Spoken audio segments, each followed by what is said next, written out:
पन्नगे च सुरेंद्रे च कौशिके पाद संस्पृशि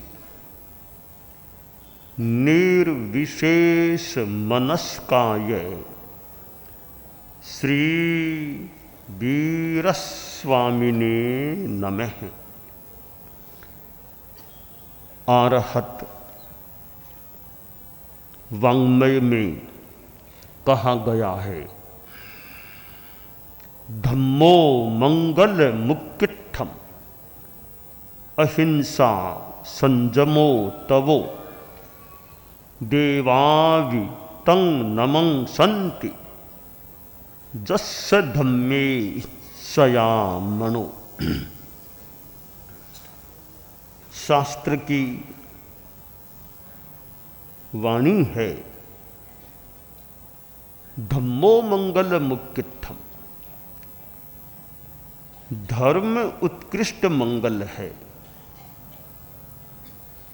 मंगल कामना की जाती है, दूसरों को शुभाशंसा भी दी जा सकती है।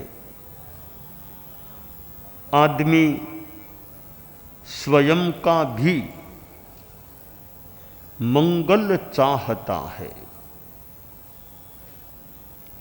मंगल के लिए प्रयास भी किया जाता है। हमारे यहाँ भी दीक्षा होती है। दीक्षा के बाद नव दीक्षित साधु या साध्वी को ग्रास दिया जाता है, जैसे दही, गुड़, चमलेड़ी, ऐसी चीजें जिसे ओज आहार अध्यात्म का एक रूप में माना जा सकता है, या अनुशासन का ओज आहार, या सीधी भाषा में नए जन्म की जन्म घूंटी, जो भी उस रूप में ग्रास दिया जाता है, उसके पीछे भी मंगल का विचार हो सकता है। यानी मंगल के संदर्भ में खाद्य पदार्थ का उपयोग। कई बार हम लोग प्रवेश करते हैं, विहार करते हैं, तो बाइयाँ और खड़ी रहती है कि गुड़ और ले लीजिए, गुड़ भावना बातें हैं, गुड़। हालांकि मैं तो इन वर्षों में प्राय लेता नहीं हूँ। यूँ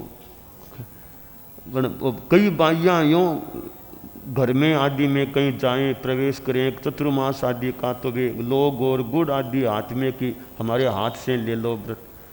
यानी वो भी एक शुभ या मंगल के रूप में मानो प्रयत्न माना जा सकता है। मुहूर्त देखा जाता है, वह भी मंगल की दृष्टि से माना जा सकता है कि चातुर्मासिक प्रवेश कब करना, चतुर्मास संपन्नता के बाद विहार किस समय करना, किसी को या किन्हीं को दीक्षा देनी है तो दीक्षा किस समय में, किस मुहूर्त में दी जाए। इस प्रकार मुहूर्तावलोकन भी किया जाता है।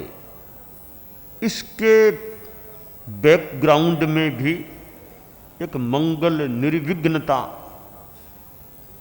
का उद्देश्य सन्निहित हो सकता है।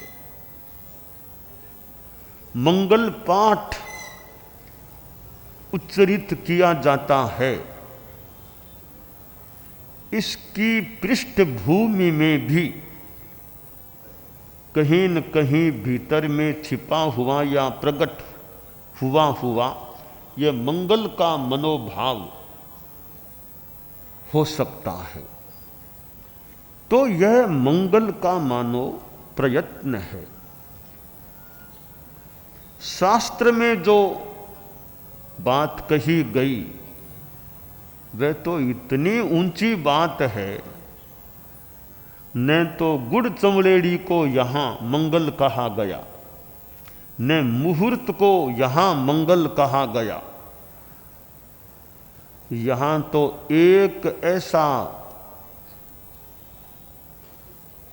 चरण कहा गया है कि मानो परम तत्व है उसमें, धम्मो मंगल मुक्तित्थम, कि धर्म उत्कृष्ट मंगल है। यह शास्त्र की वाणी, कल्याणी वाणी प्रतीत होती है कि मंगल चाहिए तो धर्म को जीवन में आत्मसात कर लो, आत्मा के साथ उसको सम्मिश्रित कर दो, आत्मा धर्ममय हो जाए।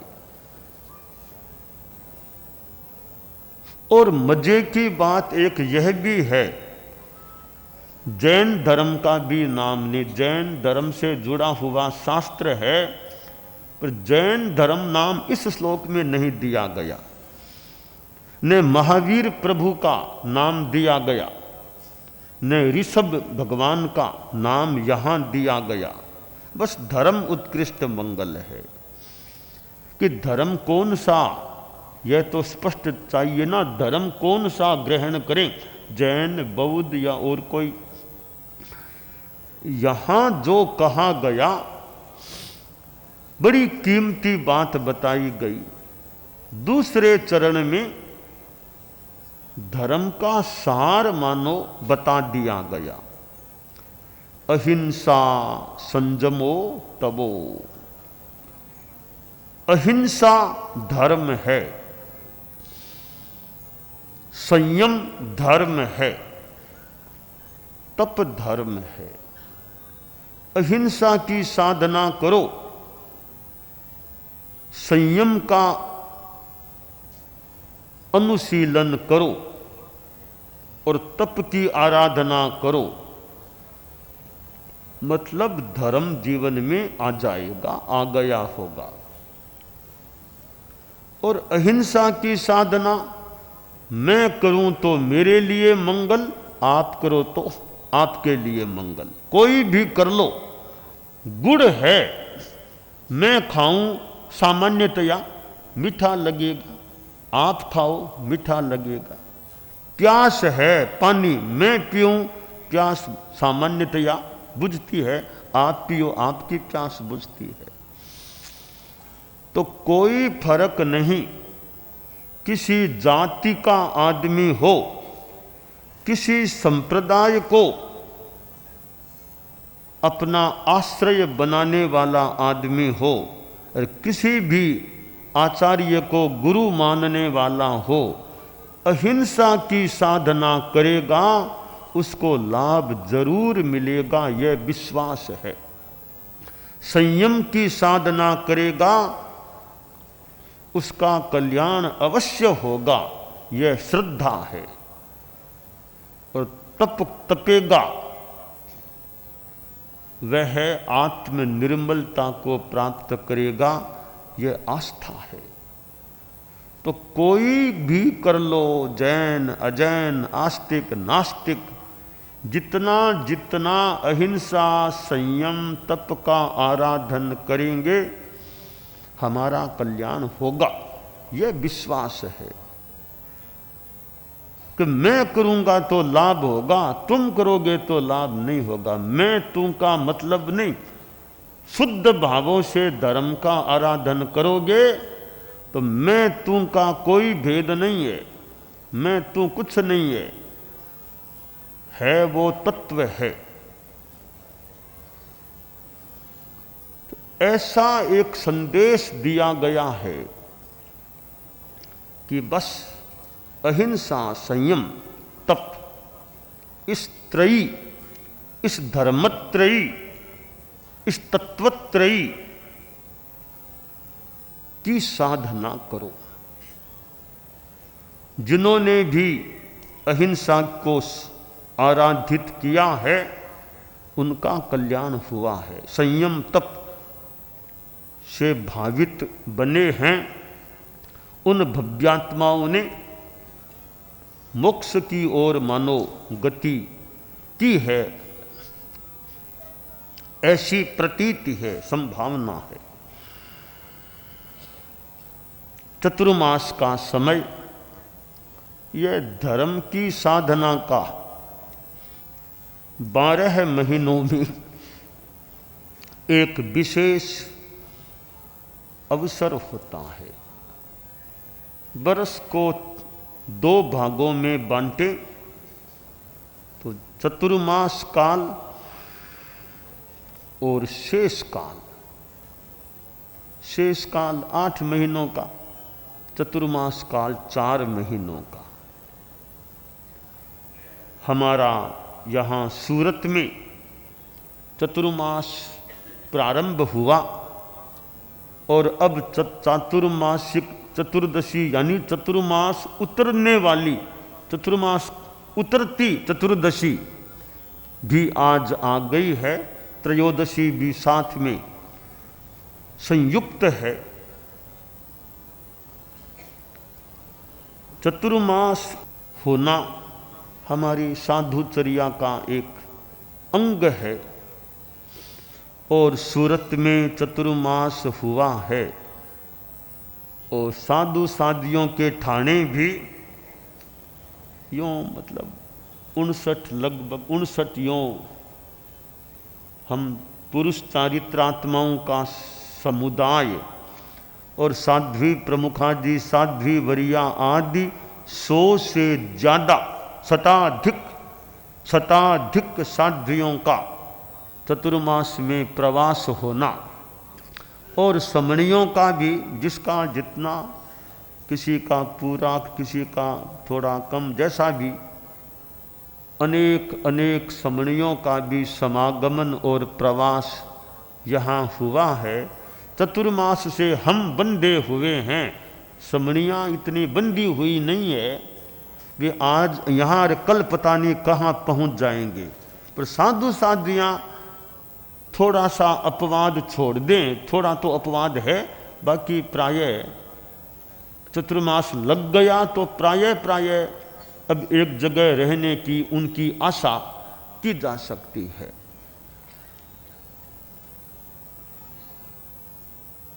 चतुर्मास लगा था और परसों प्रातः मान लें संपन्न होने वाला है। इतने चारित्रात्माओं का एक साथ एक कैंपस में होना, इतनी साध्वियों का एक 100 से ज़्यादा, साथ में समणियाँ भी एक बिल्डिंग में इतनों का प्रवास होना। समणियाँ भी उसी बिल्डिंग में ऊपर थी, एक बिल्डिंग में इतनी साध्वियों समणियों का रहना, बहुत दूरी भी नहीं, पास ठिकाने। और चतुर्मास के बीच में तपस्या करते करते साध्वी धैर्य प्रभा जी तो मानो ऊर्ध्व गमन जो भी कर गए।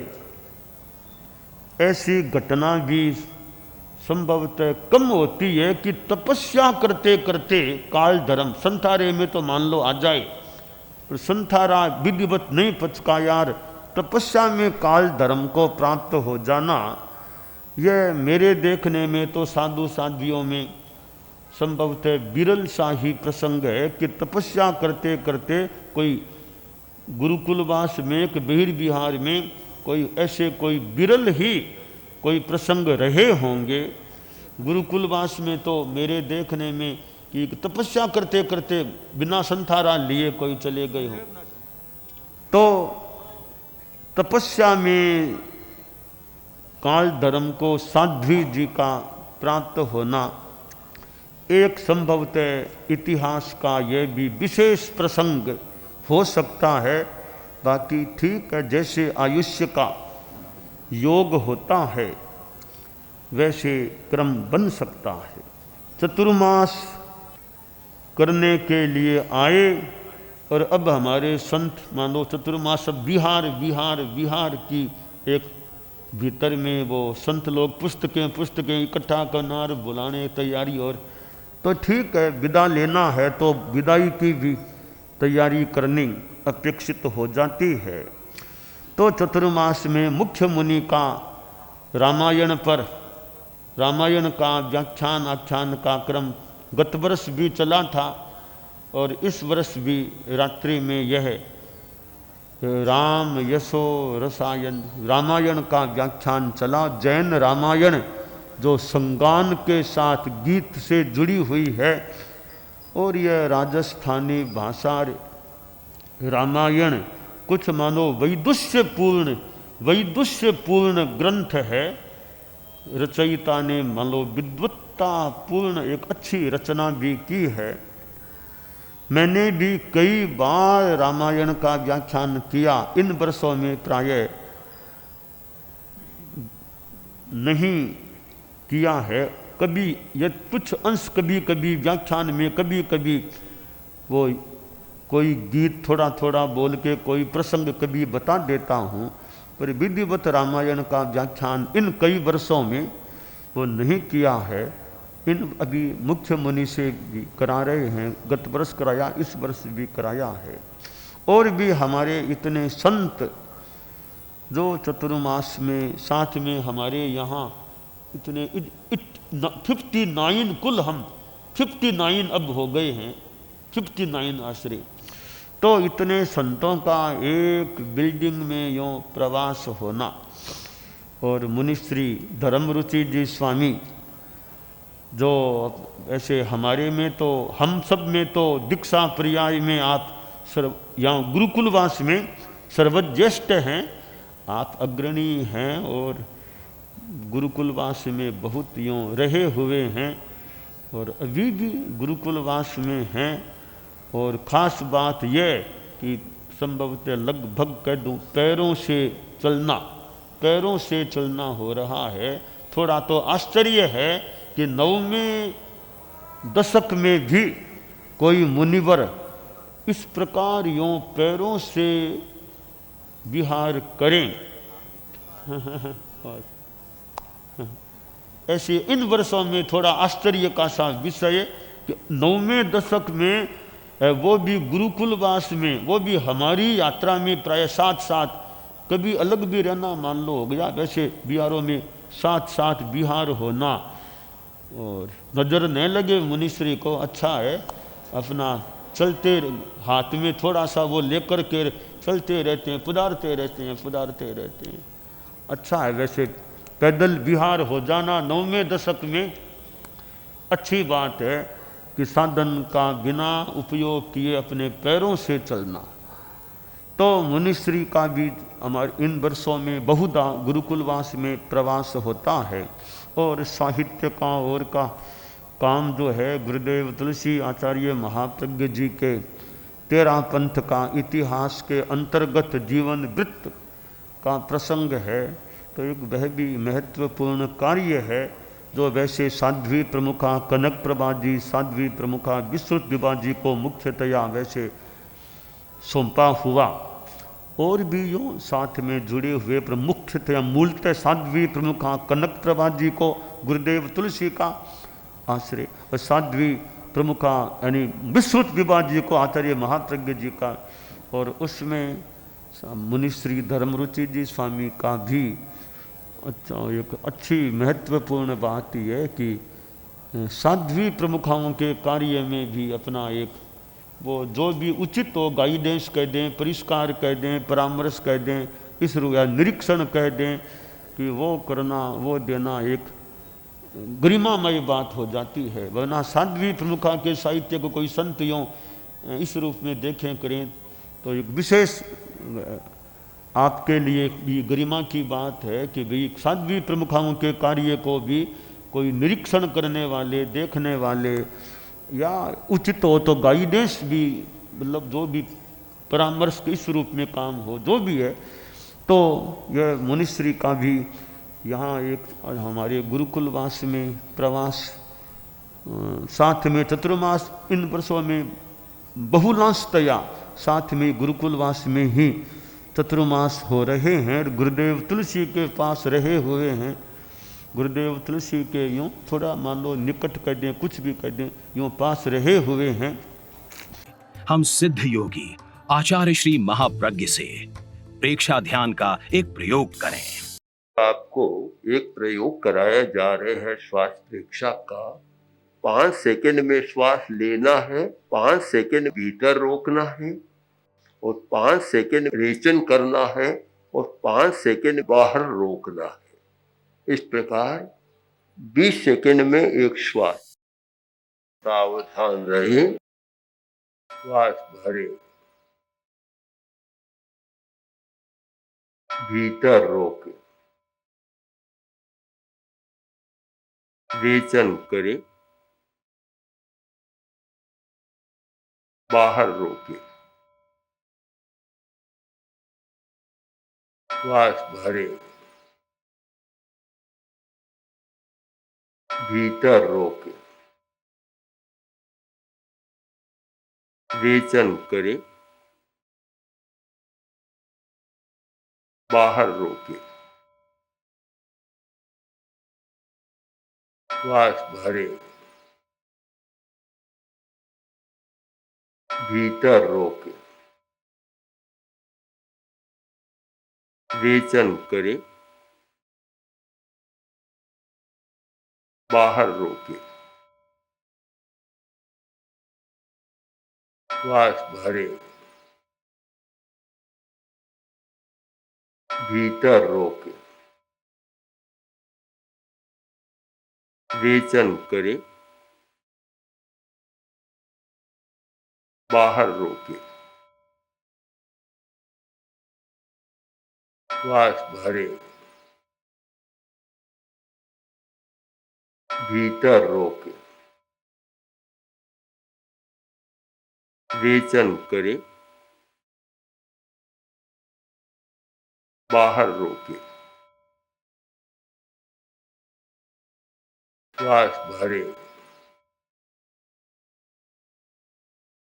भीतर रोके, रेचन करे, बाहर रोके, श्वास भरे। प्रयोग संपन्न। तो ये ध्यान के बहुत छोटे प्रयोग कराए हैं और इनका स्वयं बार बार अभ्यास करें तो एक अच्छा अभ्यास हो सकता है। ओम आत्मा।